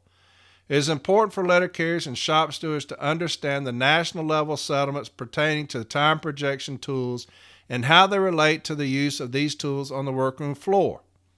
While the names have changed with each newly developed tool, what has not changed are the letter carrier's responsibilities and reporting requirements outlined in Handbook M39, Management of Delivery Services, and Handbook M31, City Delivery Carriers' Duties and Responsibilities. In the past, NELC has challenged the use of any projection derived from the use of these tools as the sole determinant of a carrier's daily workload or as the sole basis for disciplinary actions for the person who sent me that removal. These issues have been resolved in several national level settlements regarding time projection systems. This article discusses these settlements as well as the national agreement and the Postal Service handbook provisions related to USPS developed time projections tools. In 1979, NELC and USPS came to agreement M00394. M00394 for the person with the removal. In NELC's Materials Reference System, MERS, concerning the use of the Delivery Unit Volume Recording System, DUVRS, was an early tool used to project office time for letter carriers. This settlement states that DUVRS will not constitute the basis for disciplinary action for failure to meet minimum standards. and that the program will not constitute the sole basis for a carrier's leaving time. In 2001, a national level settlement, M1444, was signed regarding 3 different projection systems. M1444 makes clear that these 3 projection systems will not constitute the sole basis for discipline, and that no function performed by post or DOIS now or in the future may violate the national agreement for that person with the removal. The agreement also quotes section 242.332 of Handbook M39, which states, "No carrier shall be disciplined for failure to meet standards except in cases of unsatisfactory effort, which must be based on documented, unacceptable conduct that led to the carrier's failure to meet office standards." M1444 also reinforced language agreed in on the 1985 national level settlement M304, stating, "There is no set pace at which a carrier must walk and no street standard for walking." We covered all of this back when I was doing the memos. In 2007 settlement M1664 protected letter carriers from management's use of DOIS time projections. The parties agreed that DOIS projections are not the sole determinant of a carrier's leaving or return time or daily workload. As such, the projections cannot be used as the sole basis for corrective action. The settlement also makes clear that the use of DOIS does not change the letter carrier's or supervisor's responsibilities and requirements found in Handbook M39 and Handbook M41. I'm going to read that again for the person with this removal. In 2007 settlement 1664, M1664, protected letter carriers from management's use of DOIS time projections. The parties agreed that DOIS projections are not the sole determinant of a carrier's leaving or return time or daily workload. As such, the projections cannot be used as the sole basis for corrective action for the person with the removal.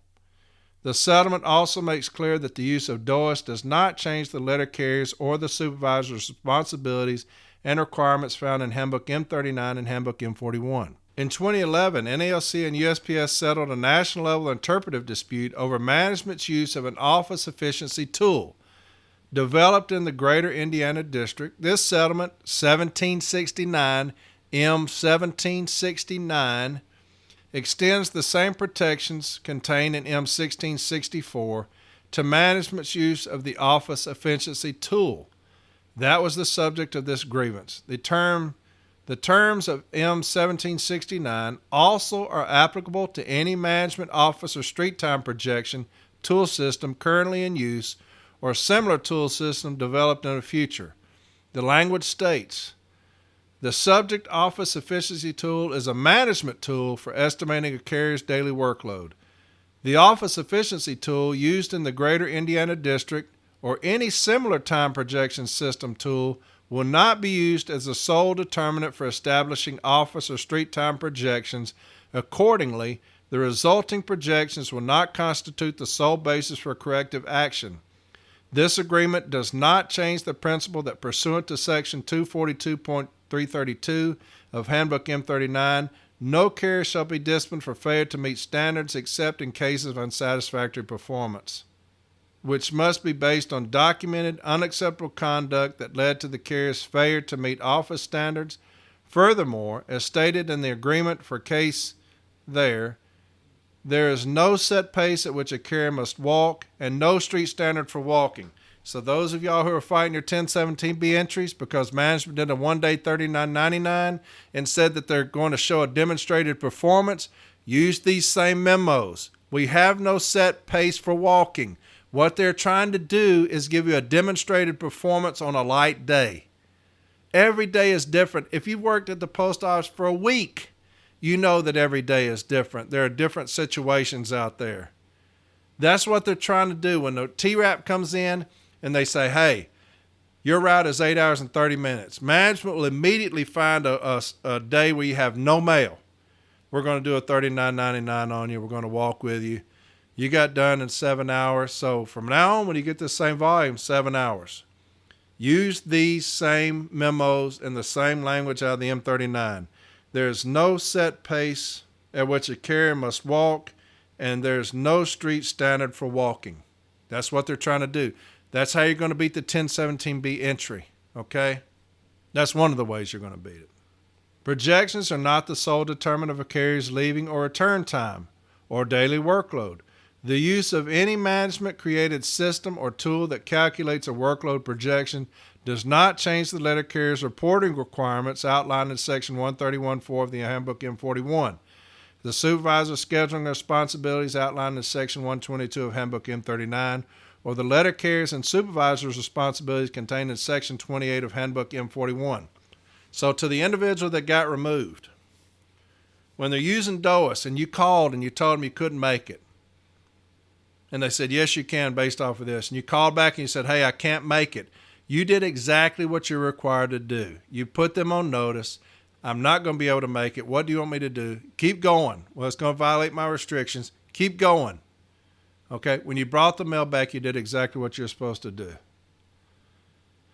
The letter carrier's reporting requirements referenced in M1769 and outlined in Section 131 of Handbook M41 read in relevant part as follows. Here's 131.4 reporting requirements. 131.4.1, and I've done all this back in the memos, but I'll do it again. It is your responsibility to verbally inform management when you're of the opinion that you'll be unable to case all mail distributed to the route, perform other required duties, and leave on schedule, or when you will be unable to complete delivery of all mail. 131.42. Inform management of this well in advance of the scheduled leaving time and not later than immediately following the final receipt of mail. Management will instruct you what to do. 131.43. Complete applicable items on Form 3996. Carrier auxiliary control. If overtime or auxiliary assistance is authorized in the office or on the street. 131.44. Report on Form 1571 all mail undelivered, including all mail distributed to the route but not cased and taken out for delivery. Estimate the number of pieces of mail. 131.45. Do not curtail mail or eliminate any scheduled delivery or collection trip unless authorized by manager, in which case you must record all facts on Form 1571. Now this would be different because you're going to curtail that mail that you brought back because your doctor said don't work past your restrictions, okay? 131.46. Before you leave the office, enter on Form 1571 the mail curtailed. When you return, add any mail which was not delivered and which was returned to the office. Follow any special local procedures set up to identify errors and corrective actions for mail returned because it was out of sequence. Section 28 of Handbook M41 outlines the procedures for letter carriers to fill out PS Form 3996, carrier auxiliary control, and to submit it to the supervisor when the letter carrier estimates that the daily workload cannot be completed in the allotted time. It also details the requirement of the supervisor in item L of the form, a complete explanation of Section 28 PS Form 3996 and related USPS. Supervisor responsibilities can be found in the letter carrier resource guide available at nalc.org/resource guide. To order a printed version the guide, log on to the members only section of the NALC website, click the checkbox below an image of the guide, and copy will mail to your NALC address of record. So there you go to the person that had the removal. We talked about DOAS, their projections. That's what you're going to put in there. All of those memos, all of that documentation, everything that you can put in that contention, you're going to do it because you've been removed. We're going to get your job back. The medical documentation, Article 14 and 1807, like I said, make that a second issue. The first issue, obviously, is did management violate Article 16 and 19 via Section 115 of the M39 Handbook of the National Agreement when they issued city letter carrier so-and-so a removal for their alleged unacceptable conduct, however you write it up. And so that's how we're going to defeat that, okay? Get your investigative interview. They better have asked you about M39, 66511, 66513, 66516, 66553, and also should have made you aware of the Kansas, Missouri District's conduct of discipline policy. We need to make sure that we are aware of that because that's a just cause principle. Was the employer aware of the rule?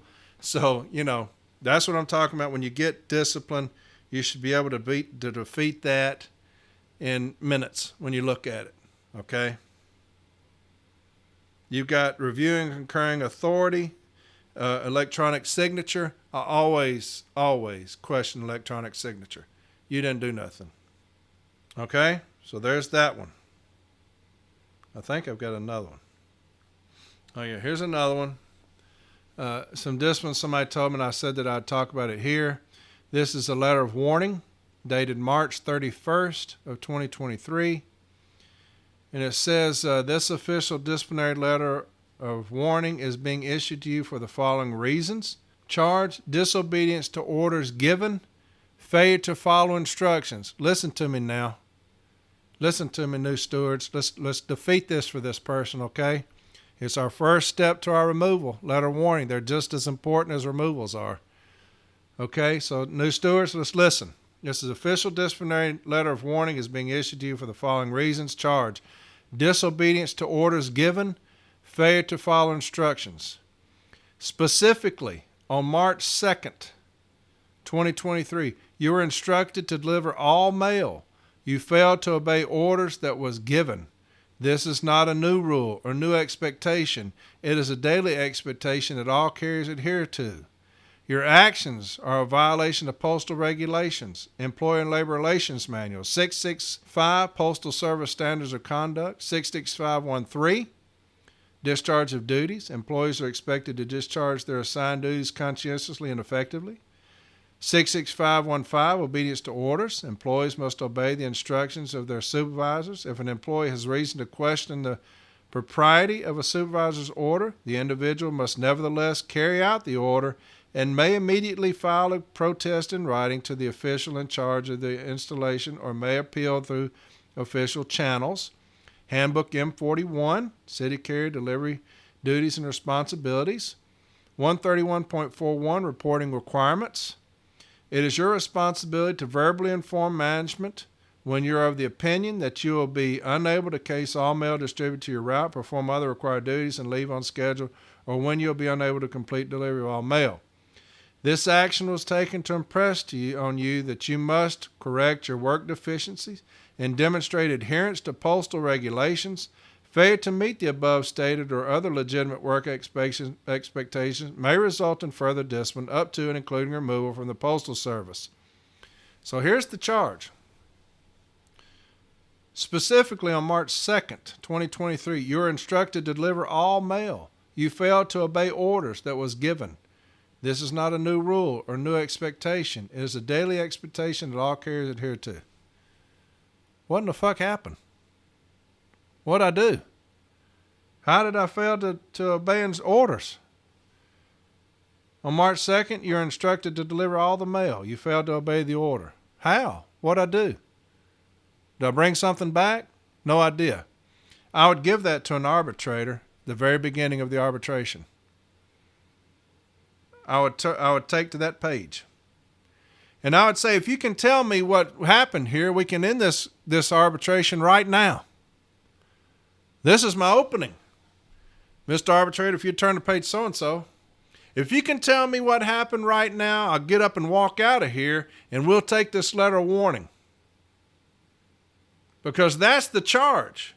That's what I have to defend the carrier against, is the charge, right? The charge that you brought against them. What in the fuck did I do? I have no idea. Did I bring back something? Doesn't tell me. It says, you're instructed to deliver all mail. You failed to obey orders that were given. What orders were given? Who gave them to me? What did I bring back? If that's what I did, make sure that charge is specific and detailed, because this is what I have to defend the carrier against. It needs to tell me with some form of specificity what happened. This doesn't tell me anything. What happened was they sent something to labor, and labor said, you don't have any discipline. So some dumbass typed this up locally, right? So make sure, new stewards, when we see this, if it doesn't tell you what happened, grieve that it doesn't tell you what happened. It has to tell us with some specificity what occurred. This doesn't tell me anything other than on the second, I was instructed to deliver all mail and I failed to obey the instructions, which I don't know what that means. I don't know what that means at all. Okay? So to you, the one that sent me that letter of warning, that's where I'd start. That's where I'd start. I would be hesitant, and I know this sounds terrible and scary, but if you don't tell me what happened in the charge, I'm not going to make a whole lot of contentions because you're dispelling your own argument. Okay? I'm not going to make a whole lot of contentions on a letter of warning that doesn't tell me anything. I'm going to say I wasn't able to properly defend them because the charge doesn't tell me anything. I don't know what happened. If you have 15 pages of what happened, they're going to say, well, obviously you were able to defend them somewhat. I got 15 pages of contentions. When I request the information, we can argue against the information that was requested. But my first contention, the first contention I make, if I got 10 pages of contentions, 9 of them are going to be that the charge was not specific and it didn't tell the union what happened, and therefore I could not defend the carrier properly. Okay? Here's another thing that was sent to me. This is discouraging as hell. I mean discouraging as hell. Somebody sent me a Step B decision talking about the start time grievances. There's a 2-page decision. This is what it says. Issued. Did management violate Articles 8.4, 5, 15, and Section 122 of the M39 Handbook via Article 19 of the National Agreement when it changed the start times for the city carriers at the certain installation? If so, was the appropriate remedy? Decision. The Step B team has agreed management was not in violation of the National Agreement when they changed the start times of the letter carriers at the certain post office. Explanation. Management posted a notice on 1/9 that starting times for all carriers would be changed to 8 a.m. effective Tuesday, January 17th. The union objected and filed this subject grievance. Union's Formal A contentions. The union contended that the carriers at this post office had their start times changed to 8 a.m. There is at least 80% of the mail available when the carriers report to work. The times were changed based on the inability of the mail to be ready for the carriers in the morning. Management notified the letter carriers Monday, 1/9, on the start time to take effect the following week. Mail is ready at 7:30. That's the union's position. Management's position at the Formal A, none provided. None provided. Union's pages of contentions, 245. The union's number of contentions, 245 pages. Management, 0. None. Brought nothing to the Formal A. And we lost. The B team said that it's not a mandate to have 80% of the mail. What about that? What about that one? Would y'all be hot about that? Boy, I'd be a mad son of a bitch. I mean mad, boy. But that's where we're at. That's where we're at. We kowtow to these people, man. You don't even come to Formal A with any contentions. You don't even give a shit. You don't even care. The union, 245 pages. And we kowtow to them, bend over for them. The friend of my enemy is my enemy. That's how I feel. The friend of my enemy is my enemy. It says basis for a decision after a close examination of the joint file. There's no joint file. They didn't put anything in there. It should have said a close examination of the union's contentions. The Step B team determined that based on the facts of the case file, management was not in violation of the National Agreement when they changed the start times to 8 a.m. Management was within their contractual rights to adjust the start times at this post office. The M39 is clear when it states, consider the factors such as mail arrival. It does not mandate that start times must be based on the arrival of 80% of the carrier's mail, as the union argues. Management has the right to make a decision on starting times based on the variety of factors per Article 3, which management did not contend in their case file. That is a new argument brought to be. They would not be able to provide a witness in arbitration because they did not participate at the lower levels. And I would object strenuously if management attempted to bring somebody in there to rebut my contentions, which they should have done on Article 15 at the Formal A. There is no evidence of a violation of Article 5 in this instance. The JCAM on page 5.1 discusses unilateral actions where it states, and it's a bunch of horseshit. 2 pages of decision. When I say that we're being conditioned, we're helping management condition us. They come in and do whatever in the fuck they want. They say, well, in Article 3, they have the right to manage. They're doing whatever in the hell they want to us, and we are bending over and letting them do it because we don't have the cojones to do anything about it. We are a weak union at the higher levels. We just are. We're trying to make warriors down here on this workroom floor. I mean fucking warriors, and we're doing it. There are people that are flat out getting it down here on this workroom floor. That's where it's in the trenches down here on this workroom floor, right? Y'all ain't messing with nothing up there at y'all's level, man. Y'all are whining and dining with that side. Down here on this workroom floor, we're equipping warriors. We're making warriors down here. See? And y'all are doing this to us?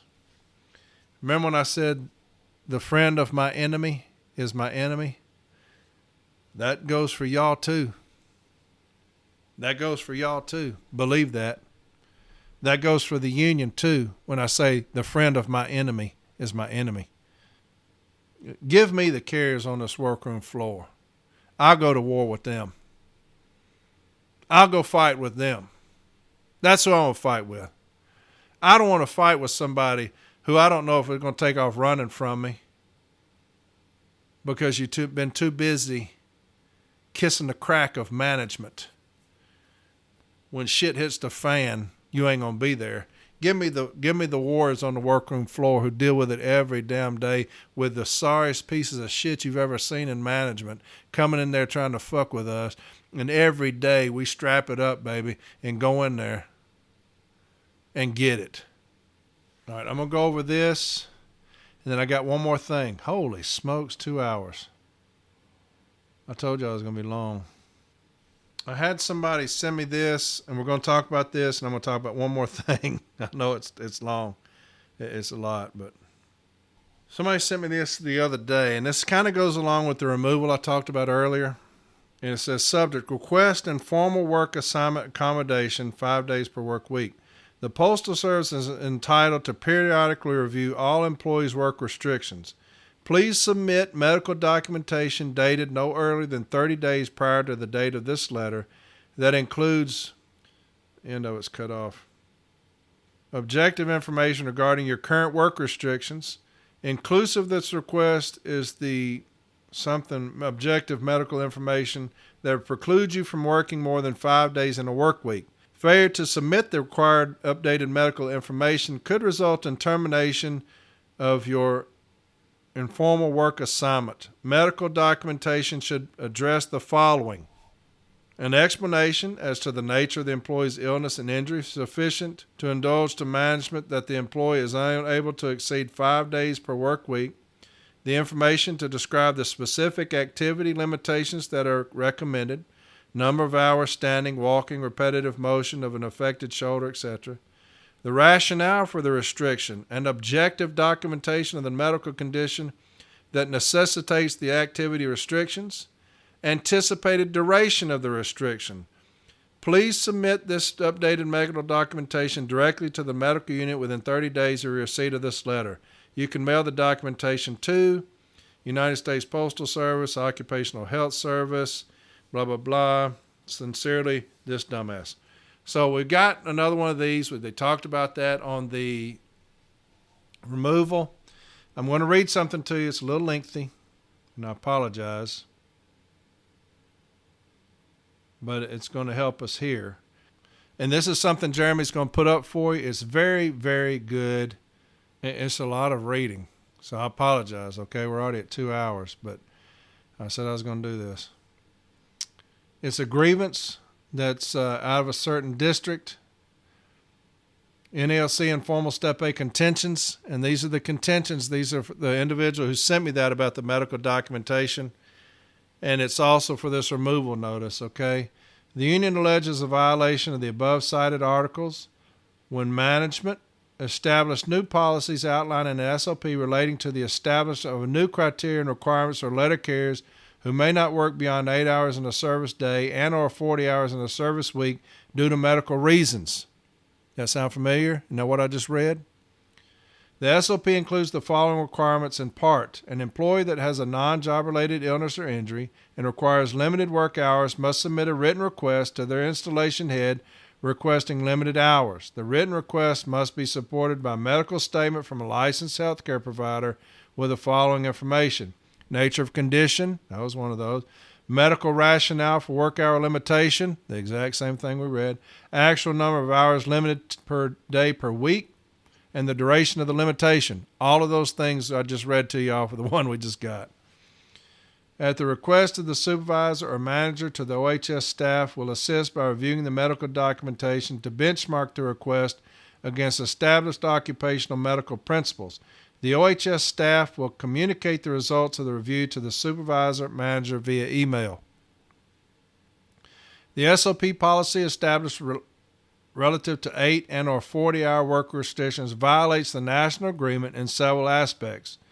More information continues to be obtained by the union as this grievance moves along.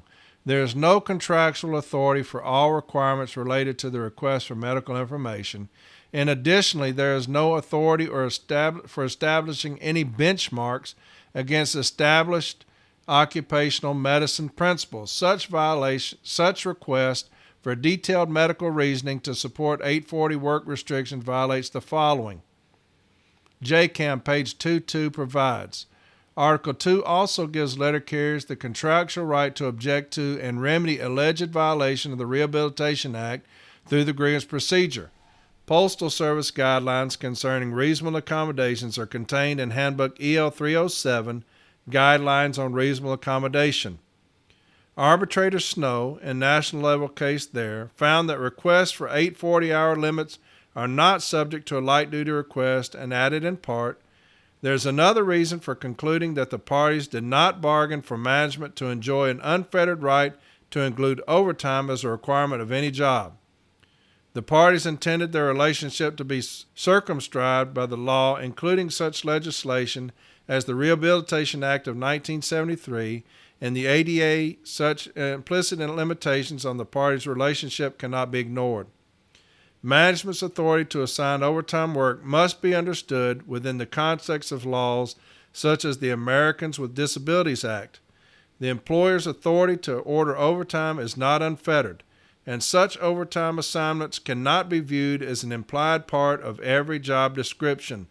Management's right to require overtime of employees must be understood not only within the context of the parties' contractual agreement, but also as informed by relevant legislation. Those sources make clear that the right of management to require overtime does not translate into an implied or inherent qualification for every postal position. Handbook EL 307, Section 53 states, where no request for reasonable accommodation has been made by the employee or someone acting on his or her behalf, the Rehabilitation Act limits your ability to make disability-related inquiries to that person or to the medical personnel who may have illicit information about an employee's disability, e.g., what prescriptions are you taking? Have you ever received workers' compensation payments? Such questions cannot be asked of the employee's coworkers, family members, the employee's healthcare providers, or Postal Service medical personnel. However, you may make disability-related inquiries and require medical examinations when you have a reasonable belief based on objective evidence that an employee's ability to perform essential job functions may be impaired by a medical condition, or if an employee may pose a direct threat to his or her own health or safety of the others due to medical condition. Section 865 of the Employee and Labor Relations Manual states, return to work clearance may be required for absences due to an illness, injury, outpatient medical procedure, surgical, or hospitalization when management has a reasonable belief based upon reliable and objective information that the employee may not be able to perform the essential functions of his or her position, or B, the employee may pose a direct threat to the health or safety of him or herself or others due to the medical condition. In making the determination, management must consider the essential functions of the employee's job, the nature of the medical condition or procedure involved, guidance from the occupational health nurse administrator, occupational health nurse, and or the postal service physician regarding the condition or procedure involved, and any other reliable and objective information to make the individual assessment whether there is a reason to require the return to work documentation.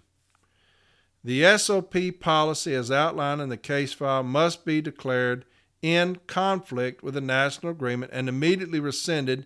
In addition, any and all affected letter carriers must be made whole for any lost wages remotely related to the establishment of these rules.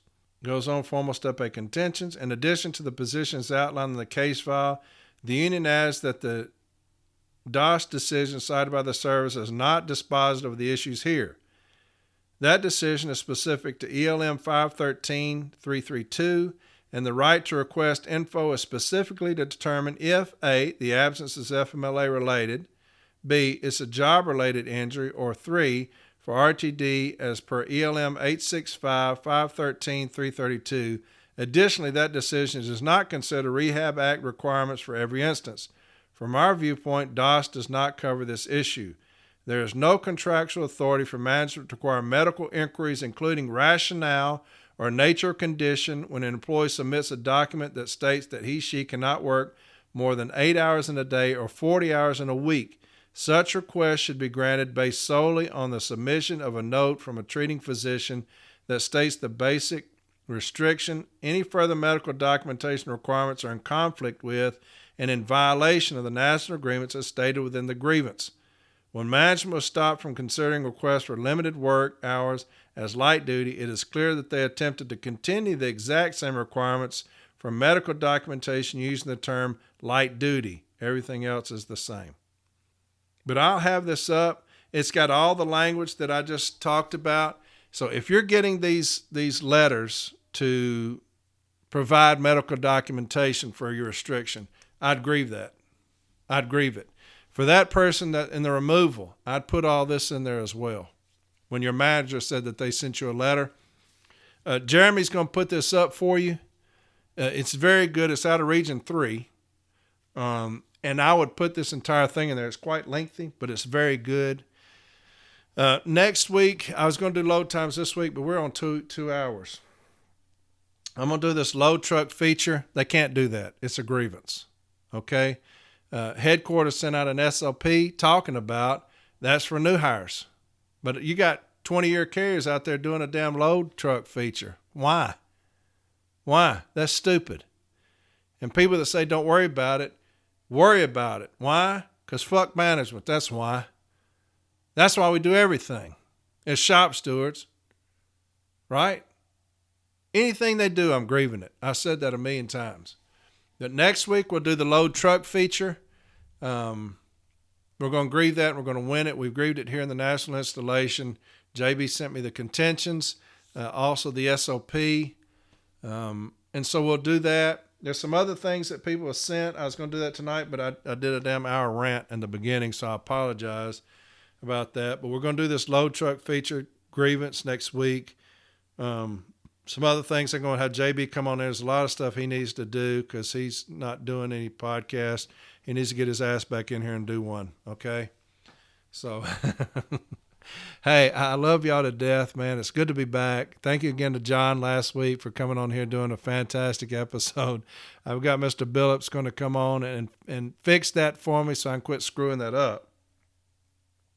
But did a little bit of discipline, did the medical documentation requirement. I'll have that up on from8arbitration.com. I'll have Jeremy put that up. You can go on there. You can download this file. Just change the branch, change the region. Make that your own. Copy and paste all that information on there. Again, it's from Region 3. Very good stuff. And so if they're putting these things, giving you these things about updating your medical documentation, to this person on that removal where they did that, put all this in there as well. We're going to educate an arbitrator on this, showing that management are fools. Okay? So hopefully that rant helped you a little bit, because those are the things that are going on right now are being conditioned. Okay? They're conditioning us because we're not educated. But we're going to educate ourselves, all right? From adaarbitration.com, get on there. Look for the episodes. If you go down to episodes and you find the episode that I talked about something, or JB or Mike or Jay or John talked about, look on those episodes.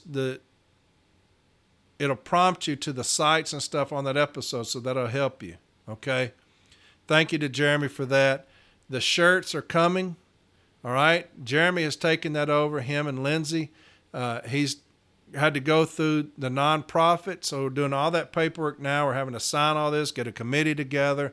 All that stuff is very tedious, but that's coming to a conclusion there. So we'll finally start having these shirts. So people that are asking about the shirts, they're coming, okay? And so I think Lindsay has finally found a provider for those that are going to make the shirts.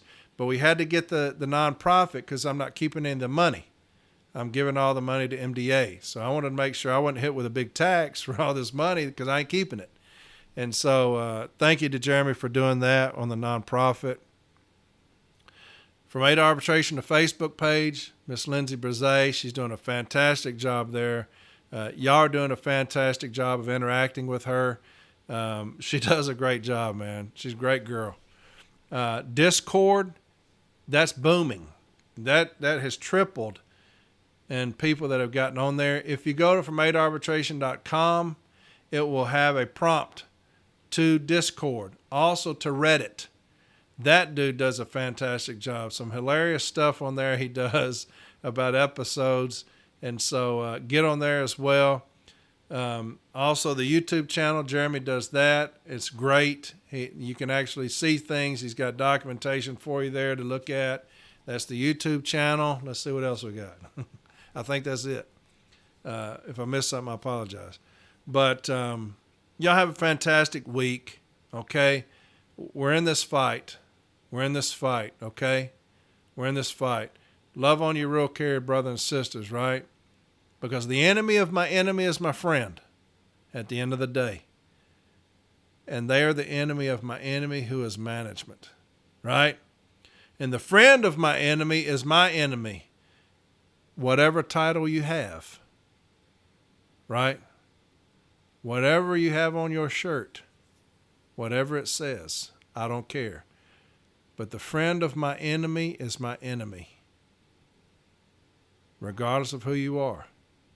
And so if you're hurting the city letter carrier, you're my enemy. And I will call you out all the time. And if you don't like it, I don't give two shits. You're my enemy. All right? We're here to educate. We're here to empower. We're here to motivate. It's a movement that we have going. It's a crazy amount of downloads we have on this thing, and that's because of y'all spreading the word, trying to get involved, trying to get interested, trying to get educated. That's what it's about. We're going to make warriors on this workroom floor. That's what we're going to do. We'll make a movement. And if you're not with us, we'll vote your ass out. Okay?